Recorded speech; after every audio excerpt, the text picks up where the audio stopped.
តែងគិតជីវិតខ្លួនស្រីមានស្ងួនស្រងបងមិនអើយជុំទេនាងក្រីក្រកាទុកគ្រាប់ពោមានសុខសាន្តអ្វីហេតុអ្វីខំបានណាស់ព្រៃក្រតបយ៉ាងមើលបានខ្លួនស្បែកគិងគង់ស្ដីប្រមាបើជួបកលយ៉ាងក៏គ្មានន័យចិនកូនចង់បានអ្នកស្រឡាញ់ព្រៃក្លៀនតែឆ្ងាញ់មិនគិតអីបាយថ្ងៃនេះថ្ងៃបងវិញនាំទុករីងរៃពេលចាំប្រានថ្ងៃអមានតិចនៅកិច្ចហាស្ដាំក្រោយស្វែងឈាម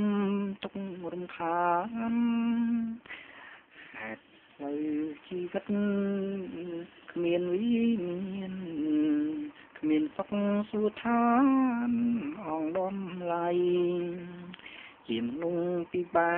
នផលល្អរំដៅទុំឈួចាំលោកលីសូមកុំបណ្ដោយតាមខ្យល់ព្រៃព្រោះផលចង្រៃកំពុងចាំជាមនុស្សគួរធ្វើអំពើល្អខ្លាចអីតាំងតត្រូវជ្រាំអំពើជំនាញនឹងជាប្រចាំជាគូប្រណាំងនឹងសុចច្រិតត្រូវក្រោយខ្នងគូត្រជាក់ត្រូវមិត្តខាងដល់មិនគិតត្រូវឆ្វេងស្នាមរនាងបាត់ធ្វើឲ្យជីវិតជួបបញ្ហាមិត្តអើយចូលគិតរាល់ទង្វើខ្ញុំមកស្លឹកឈើពីភាសា